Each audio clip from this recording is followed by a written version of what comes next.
Hello there. Welcome to a brand new episode of Talk Music Talk with Boice. I am Boice. This is my podcast you are checking out. If this happens to be your first time listening, let me tell you that Talk Music Talk is a weekly music interview podcast where I have long-form conversations with people connected to music from different genres and different backgrounds, both established and emerging, behind the scenes, in front of the microphone, whatever you may have. And on this episode, it is the return of one of my favorite past guests, Matt Bachmann. He is from episode 105 back in 2016 when he previously recorded under the name Big Eater, singer, songwriter, multi-instrumentalist, including being an incredible badass bassist. He is back with an amazing new album called Unconditional Love. It is out November 2nd on Orendal Records. It will be released as a cassette plus a digital release. 2018 has had some incredible albums, including Interpol's Marauder and Elvis Costello's Look Now, and I'm adding Matt's album to those two favorites of mine so far. We caught up on the eve of his tour to talk about tour plans, why he retired the Big Eater name, and of course we discussed the writing and the making of Unconditional Love. And after the conversation, you will hear two songs from it, 30 Days, one of my favorites, and also the single To Be in Love. Here it is, without further ado, my conversation with Matt Bachmann on Talk Music Talk. Enjoy. I'm looking at your tour. We're on the eve of you going on tour. It's 2 months? Yeah, it's like a month and change. Okay. Yeah. There's a lot of dates. Yeah, it's a lot of dates. So how do you, I look at it and immediately I think, like, how do you plan and the logistics of all that? How long it take? Yeah, it's like, I guess you kind of like, it's like a luxury and a burden to do it all yourself. Mm-hmm. The luxury is you can do whatever you want to do. So for this tour, my old roommate and one of my best friends, Drew Miller, he lives in New Mexico now. Mm-hmm. And we'd been talking about for a while doing a tour where he's doing live, like drawing on an overhead projector and manipulating overhead projectors, whatever. It was like, okay, cool. So I want to go from New Mexico up the West Coast. And at first you're like, oh, maybe we'll fly out there. And I was like, oh, that's going to be way too expensive. Yeah. So it's like, okay, cool. We'll have to drive out there. So this tour is kind of a funny one. We're kind of cooking it out there pretty quick out to New Mexico, then spending a week with Drew, and then doing a more proper West Coast tour up, and then booking it back really fast. But just kind of like I'm really lucky too. I've played in with Megabog for a while, and Erin is like really steeped in the DIY world, so she's like booked so many of her own tours. I've kind of watched how she does it, and she's a master at it. So it's just kind of like, oh.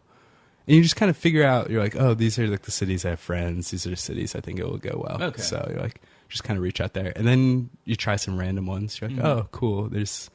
We got to drive from here to there. There's this place in between. Let's see what happens. Okay. And I guess you're trying to figure out, too, so you're not going backwards, that you're going... Yeah, you try to, like, you write down, like, all the dates, if, like, ideally, if they were to go right, this is the route it would go. And then you just kind of work from there.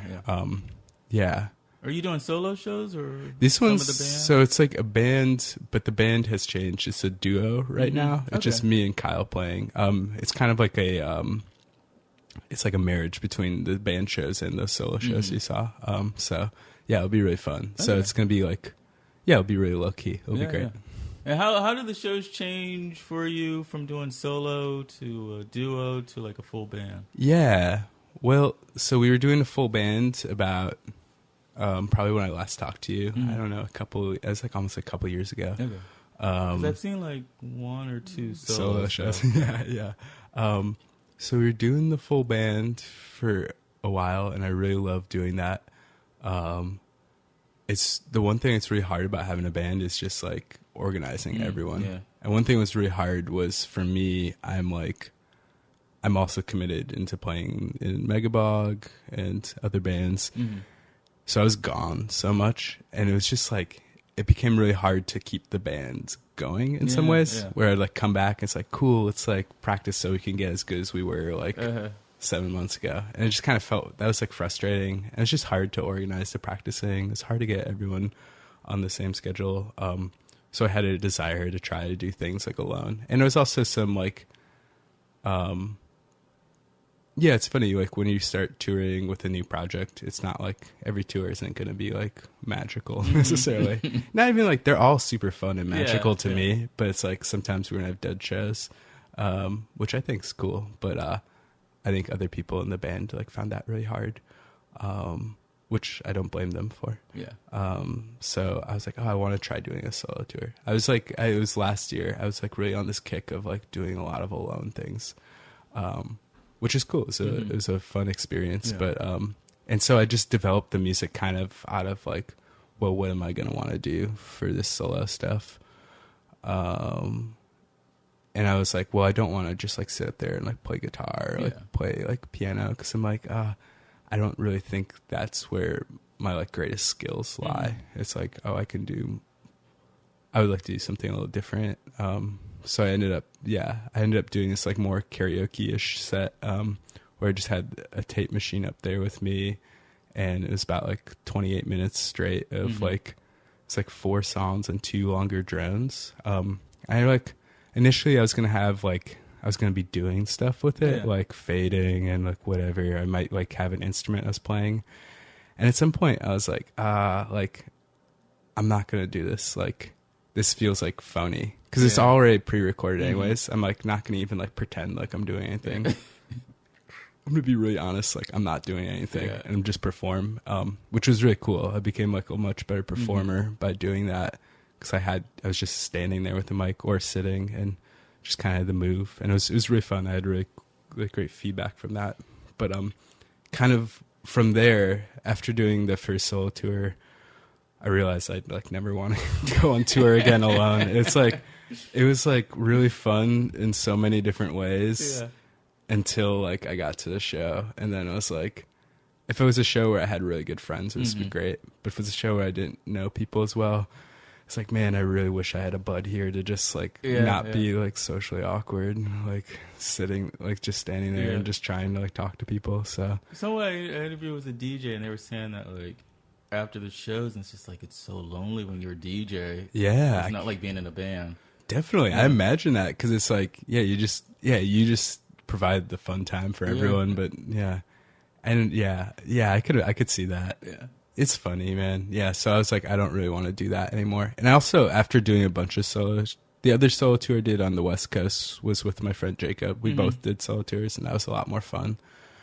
But after all of it, I was getting really, I really wanted to play music. Yeah. It was kind of like, what got really old was that the music was the same every night. And my singing could be different, but it was really hard. It was cool. It was a really intense performance in some ways.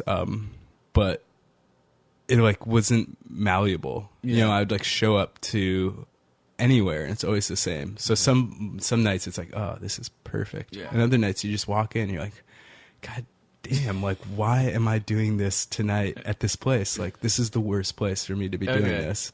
And like, that was cool. Like, it was cool to like walk into a bar and be like, well, I'm going to do a really intimate show. That's kind of like, it's a little like, it's just kind of, it demands a lot of quiet. And it's like, this is going to be really hard for me. And people will probably be like talking over it. And it's like, that would be cool. It'll make my skin thicker, but after a certain amount of time, it's kind of like, I don't need to like inflict pain on myself. Though I did see you do a show where you told the 2 guys to take their conversation. Yeah. That was so annoying. Yeah, so I appreciate you. I was like glad you did it. Yeah, that's cool. Everyone gave me really positive feedback when I said it. I kind of like my feeling about shows when people are talking, it's like, it's like, I think it's like, it's fine. You can do whatever you want at a show. It's just like those guys, I remember they were like right in front, and it was just kind of like, we play so quietly. I could just like hear them, and I was just like, man, this is driving me nuts. And if you're going to like talk, it's like, it's cool. Like, you don't have to, it's like, you don't have to pay attention to me. I don't care. It's just like, can you make it so I can do 5 feet away from me? Yeah. It's funny, man. Yeah.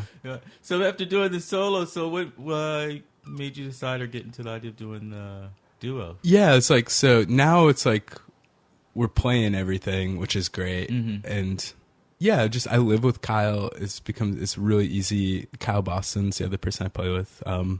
It's really easy playing with him. And yeah, it's been really good. It's kind of like merging both worlds, where it's like, something about the solo show was that it was kind of, it was very, how do I put it? It was, it was a straight show. It was 28 minutes straight. There was no break. And it's kind of like it was hard, like, it felt really intense to me. Maybe it wasn't. Other people would say it's like, oh, it's really relaxed. And it was hard because it was like, okay, like, I'm about to do this thing. I'm going to talk to you before. It's really hard for me to be like, hey, like, this is what, I can't, like, really tell you what it's going to be like. Yeah. So I always felt like I was kind of, like, doing surprise. Here we go. And it's really nice to, like, there's elements of that in our current set, but it's a little more relaxed. I think it's easier more accessible in some ways, but yeah. And Kyle plays keyboards. He plays guitar, actually. Yeah, with a bunch of pedals. Okay. Yeah. But yeah, it's great. I've been playing keyboards and guitar, so yeah, okay. It's been going well. And you mentioned about dead shows, so I'm guessing that's when very few people show up. Yeah. Or the vibe's just like a little strange. Okay. Yeah. Okay. You said you kind of enjoy that. Like, what can you get from a dead show or learn from a dead show? Well, it kind of depends. But if there aren't many people there, our music. Well, the great thing is our music's so quiet at this point that, like, if it's like a house show and there's like 4 people, it's like, this is great. Yeah. Our show's so intimate. This is gonna be an awesome show. You can just, like, you're going to be at ease and you're just going to try new things when there aren't as many people around. Yeah. I mean, it's just fun to play music. Do you feel like less pressure? Yeah, definitely. Okay. Yeah. Yeah, it's funny. Like, I mean, when there's a lot of people, I don't necessarily feel pressure. It depends. But when I'm in New York, I always feel pressure just because, like, my friends are there. Okay. And it's like, oh, damn. Yeah, it's funny how, like, scary that is still. Yeah. And it's like, oh, man, that's crazy. Like, it feels okay to make mistakes in front of strangers. Yeah, it just feels okay to, like, I don't know. Yeah, it's weird. Yeah, when you just know your friends are there, it's weird. I've been thinking about it. Yeah. So this is all to promote the new album. Yeah, Unconditional Love, November 2nd. November 2nd, yeah. Say the label name again. Original. Okay.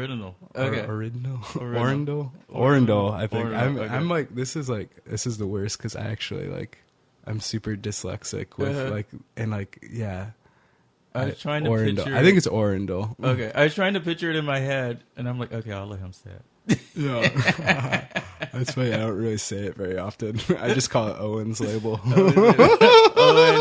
Owen Ashcroft. Ashworth. Yeah. Ashworth. Okay. Yeah. His project's Advanced Space. Okay. But what's Advanced Space?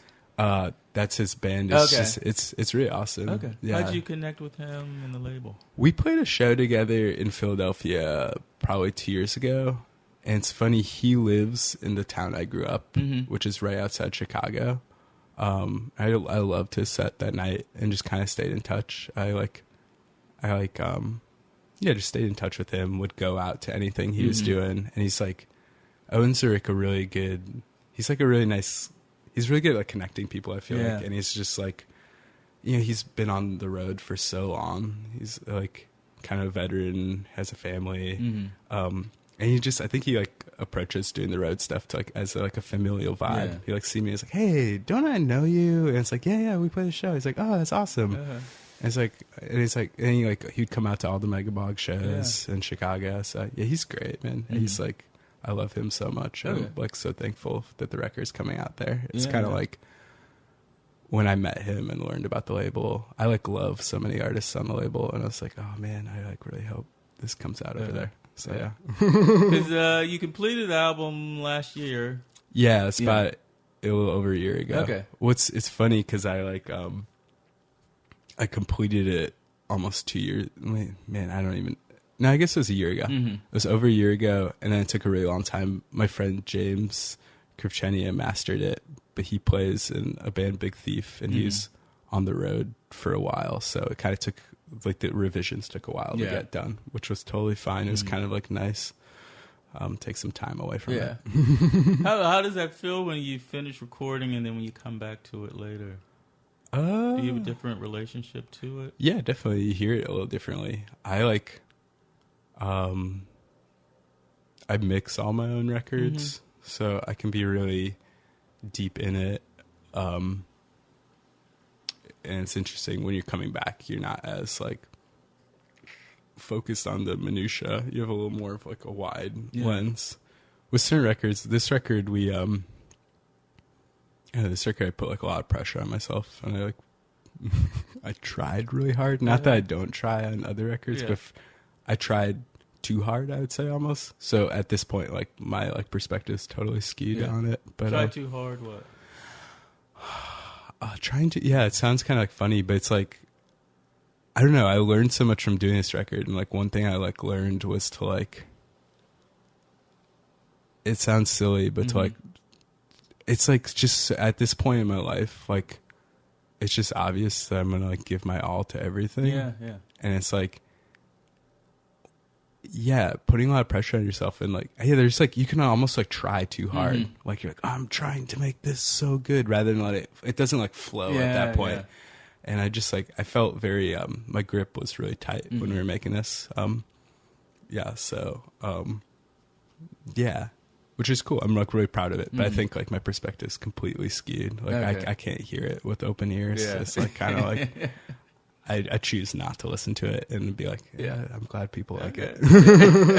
Do you develop a different relationship to the songs, like because the songs have been written for a while and you've been performing them? Like, are there songs like, oh, well, maybe I should take that off the album, or do you just let that go? Or I definitely have those feelings. Yeah, we were like listening to it on our last tour in like the summer, and I was with Kyle. I was like, man, we should just take those songs off there and just like change it right now.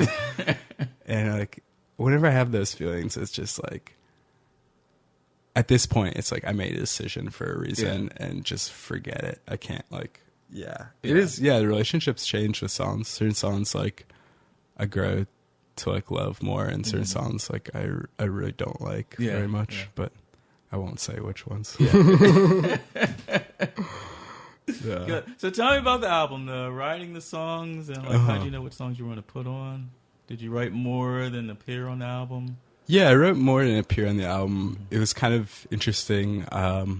It's kind of like there's actually the ones I wrote, the stuff that I wrote. There's one song that's not going to be released, but all the other stuff that I wrote extra is going to actually come out later. Yeah. It was kind of like there were some songs that were much different mood that just didn't feel like they fit. Writing the music, I just like, this was probably I started writing it right after a long Megabach tour in 2016. That like in like January and February, I just came back and I was just so excited to work on some music. I was writing music for a while. I wrote it for about a year. It's probably one of the first times that I really like, I think in the past I'd always just like songs would just kind of come and it's just like, oh, now I have enough songs to do something. And this one I was really sitting down. Like I would, on days off, I'd be like, cool, I'm going to work on writing music, which is like a pretty, it's a wild feeling to do it that way. Yeah. But yeah. And knowing that it would be for a proper album. Yeah. So I was trying to think about it. Yeah. I was like hoping for it to be like more cohesive in some ways. So yeah, I was sitting and writing a lot for that. Yeah. Okay. And then the title track, which is subtitled "Song for My Mother." Yeah. Because I was at the show and your mom was there. Oh yeah. Wait, I wonder which one. Yeah, she's at a lot of shows. Oh really? I didn't know that. She lives in Chicago, but she'll be around here. I forget what show that was at. Yeah. Yeah, she was there. Was it with the Thelma? Was there the Thelma show? It was. Yeah, it's probably. I'm not sure, but I heard it was so cool. I overheard her say to you, "I'm so proud of you," and my heart just warmed. Yeah, I love my mom. So, what is the song about? And like, she's inspired the song, or? Yeah, that one was a funny one. That one I wrote. That song, that was one of the last songs I wrote for the record. Mm-hmm. I wrote it, and I was kind of excited because it was like more major. It was like a happier sounding song. I was like, that's cool. Or I think I sat down with the intention of like writing like a happy song. Cause it was kind of like, I felt like everything was a little too moody, and I wrote it and I was like, I don't know about this, but sometimes I always record a demo of things, and I came back to it and I just kept listening back to the demo. And I was like, this is great. I love this. So that one, those were like some of the last lyrics I wrote. They were pretty like hard. Cause it's just like about like how much I love my mom, which is kind of like, it's a pretty like weird thing to write about. It's just like, it was hard. But it's I don't know. I like the way it turned out. So did she hear the song? Was her first time hearing it at a show, or did you send it to her? I sent everyone the record, she's on the email. So it was pretty funny. She like sent me an email back. She was like, I really like this record. It's like your most cohesive work so far. It sounds really good. She's like, there's a song for me. I was like, yeah, man, that's cool. Nice. Yeah. I don't play that one live. I don't know why. I've played it like once or twice live. Yeah. So. Okay. What is there like a theme among the lyrics, like outside of that song? Yeah, a little bit. Yeah, it's funny. All the music was written like a couple years ago. And I feel like it kind of like encapsulates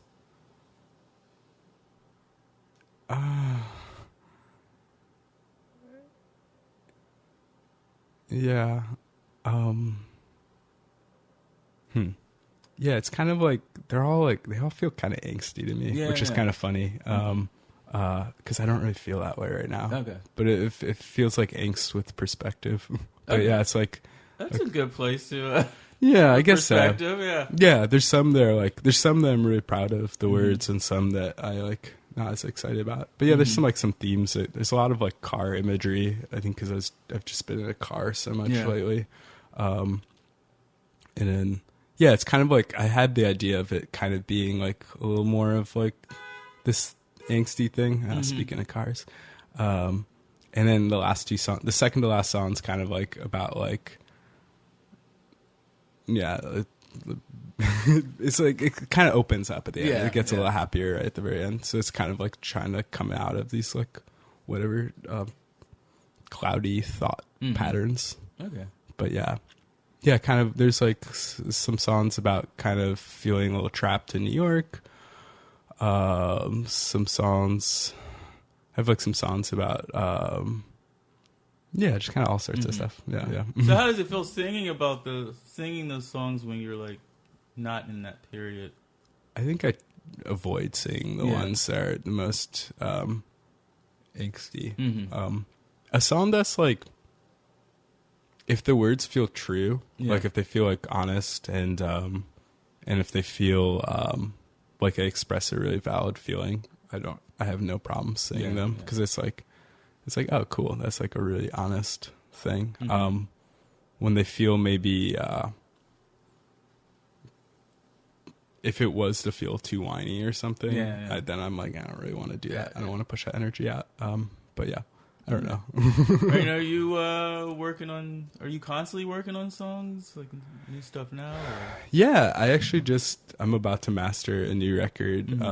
That's like, so since I last talked to you, pretty recently, even though I've been planning on doing this, I haven't really done this very openly, but we've retired the Big Eater band name. And went under my own name. And I've been making records under my own name before that were more kind of dronier records. So I just finished a record of like all instrumental music that I'm really stoked on. But I'm working on music of songs for a new record. Which I'm excited. I'm kind of excited to like kind of like merge those worlds and have more like, kind of, we don't know what's gonna come. So, What made you retire Big Eater? Because that was my introduction. Definitely, for sure. I retired it because, for a few things. I wanted to. I had been making this music under my own name that was, more instrumental music, and I wanted. It felt like I wasn't taking it as seriously in some ways. I just wanted to give that more light. I felt like going under my own name would make the music more intimate, which I feel like the music is intimate. It just felt more honest to me. And also, there's something about having a band name. It applies to me. It's like a band. I really like the idea of it just being like whoever, whenever. It's like always going to be changing. And I also didn't like, I thought like I had to, I just felt like I had to, like Big Ear could only be a band of like songs. Like they had to have like it had to be like pop music. Which I didn't really want to feel constrained to do necessarily. So yeah, that's why I did it. Okay. When did it start to feel like not a great fit? The name? Yeah. I don't know. I think I got the idea. I was like, my friend James, we've had a couple friends who started going by their own names. And my friend James, like when he decided to take his electronic project to like his own name, I was like, I should do that.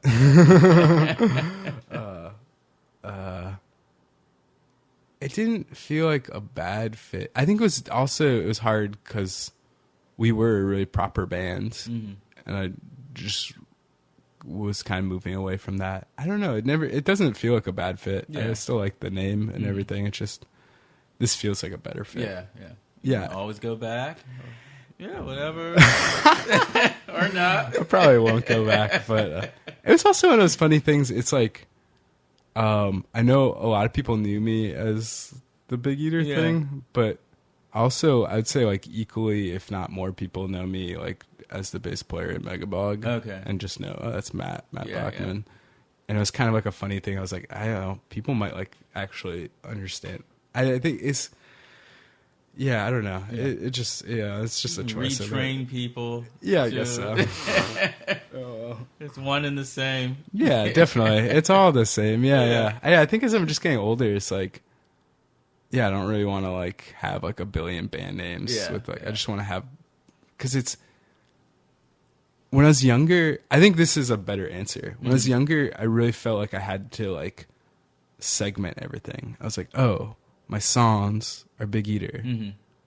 The journey stuff's my name. Like this more jazzier sounding stuff's Pachanga. Like blah, blah, blah. They all have like their own thing. And as I get older, I'm like, this is so dumb that I'm segmenting all this stuff, because no one, if someone likes the one thing, they don't even know the other things exist. And it's like, man, I like, and also I was so afraid when I was young. I was like, oh, the people who like the songs definitely won't like that Droney stuff. And it's like, which is like silly. It's all the same stuff. It's all, I mean, it's different, but it's the same person. And it sounds the same. And I think it like, I don't know. I love bands that like they put out all sorts of different stuff, and you don't really know what to expect. And you're like, oh yeah. Like something like Jim O'Rourke or like Brian Eno. Yeah, I don't know. Yeah, it's cool. Yeah, and people sort of, they trust the umbrella. Exactly. And I want to try out this other stuff. Yeah, and it felt like that's what I feel like I'm like where I'm better at. Like my skill lies in like being a quote unquote umbrella, like making lots of different stuff. Like I really enjoy writing songs, and I take it seriously, but I don't take it as seriously as like my friend Aaron, who like, or like, my friends Adrienne, or like those people like are just, that's their thing. They write songs, and I feel like I just do more stuff. And it's like, I feel like where like, it's like, what's going to make, I feel like what makes it more special is like, oh, it's like, check out all the stuff rather than like, I don't know. No, I get that. Yeah. Cool. So I mentioned that album's out November 2nd. Yeah. And you got the shows coming up. Where can people get the album when it comes out? It's on cassette, right? It's gonna be on cassette. And digital? Digital too. I think it will be streaming everywhere. The cassette will be, you can order it at Ordinal. Oh god. I'll put that in the outro. Yeah. I should With call the spelling. Yeah. It's ORINDAL. Okay. Yeah. I'll have to call. Yeah. Yeah. So Okay. you can order it from the website. Okay. Yeah. I don't know if it's going to be distributed to different stores. Probably not. Okay. But yeah. People know how to get music nowadays. Yeah, definitely. Yeah. And I'll always have them at the shows. So yeah. And you're playing, is it Mr. Robot or Mr. Robot in Pittsburgh, my hometown? That's your hometown. Yeah, Oh, cool, yeah. man. So I'm really excited to see that. Oh, I'm excited to go there, man. Well, Pittsburgh's one of my favorite places. Oh, really? Okay, Yeah, I have like cool, a really cool. close friend who lives there. I always have a hard time booking shows there, so I just played there for the first time with Megabog at Mr. Smalls, Okay, something yeah, Mr. Smalls. Smalls. Yeah. All the Mr. venues there.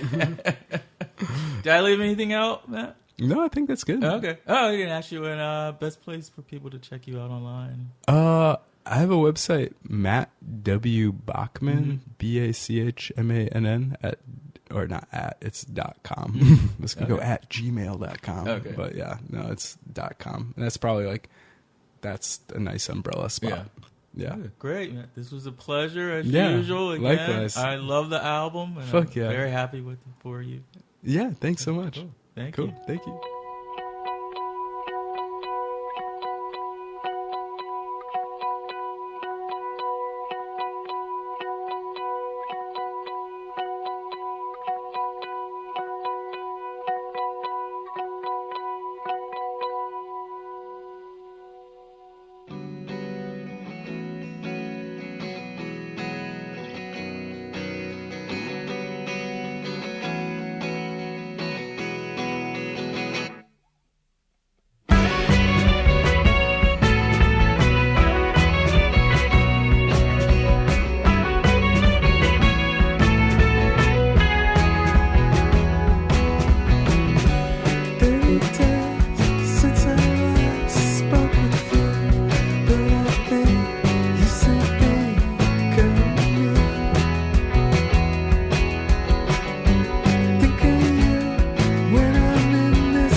And there you have it, 2 from Matt Bachmann's Unconditional Love, To Be in Love, and 30 Days. Again, I can't recommend the album enough. It is out November 2nd as a cassette and a digital release on Orendal Records. You can check out Matt online, as he said, at mattwbachmann.com, and that's Bachmann with 2 N's.